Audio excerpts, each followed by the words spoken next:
नमस्कार।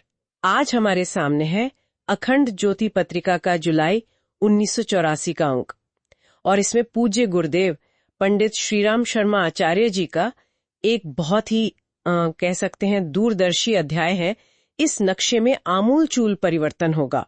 जी, 1984 का समय मतलब शीत युद्ध का दौर। हाँ बिल्कुल, दुनिया जैसे दो खेमों में बटी हुई थी और उस माहौल में पूज्य गुरुदेव भविष्य की एक बिल्कुल ही अलग एक बड़ी तस्वीर पेश कर रहे थे। उनका जो मूल तर्क था वो बहुत सीधा लेकिन गहरा है। हाँ, कि दुनिया का जो ये मौजूदा बंटवारा है, जहाँ मतलब ताकतवर देश या गुट वो कमजोरों का शोषण करते हैं, जी, वही सारे फसाद की, सारे संघर्षों की जड़ है। बिल्कुल। पूज्य गुरुदेव ने साफ कहा कि ये जो देशों की सीमाएं आज दिखती हैं, ये कोई न्याय या भूगोल के हिसाब से नहीं बनी। नहीं, ये तो सीधी सीधी ताकत के दम पर खींची गई हैं। हाँ, मतलब जिसकी लाठी है उसकी भैंस। हाँ बिल्कुल वही।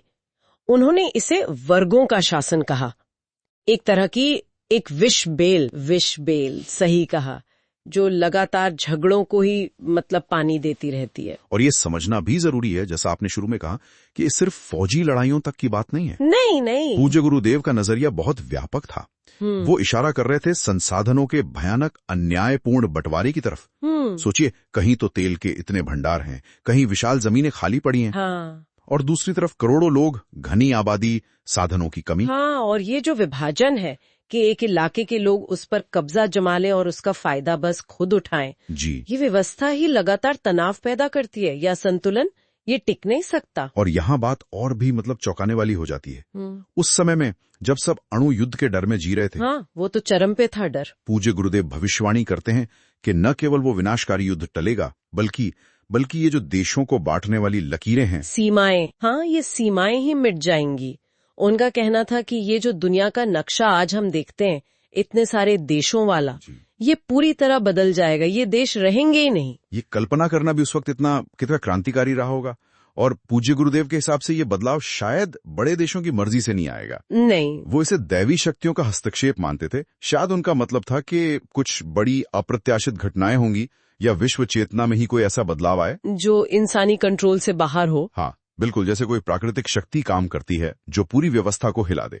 अगर हम इसे बड़ी तस्वीर में देखें तो ये सिर्फ नक्शा बदलना नहीं है, ये तो फिर एक आध्यात्मिक और नैतिक बदलाव भी हुआ मानवता के लिए। बिल्कुल एक नैतिक उत्थान।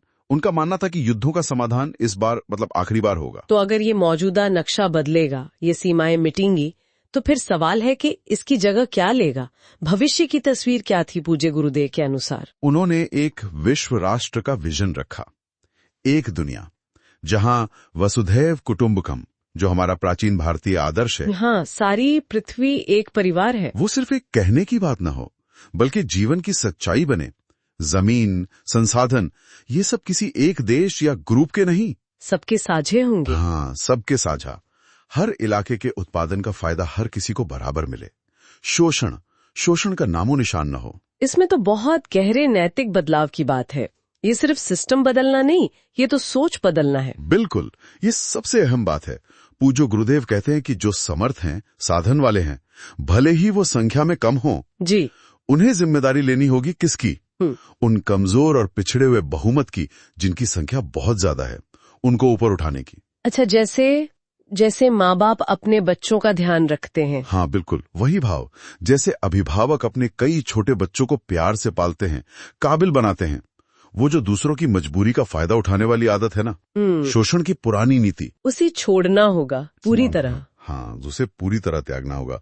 और ये वाकई एक बड़ा सवाल खड़ा करता है, क्या दुनिया का समाज इस तरह की साझा जिम्मेदारी, सामूहिक कल्याण की भावना को अपना सकता है? तो 1984 में लिखे गए ये विचार आज भी हमें सोचने पर मजबूर करते हैं।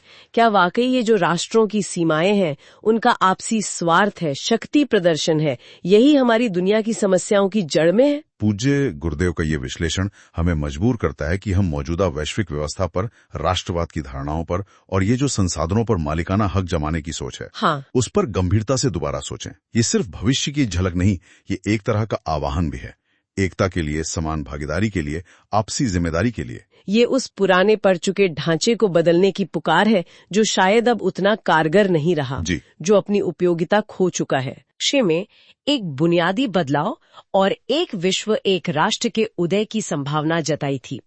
एक ऐसी व्यवस्था जहां विश्व की एकता और सारे इंसानों की एकता का व्यवहारिक रूप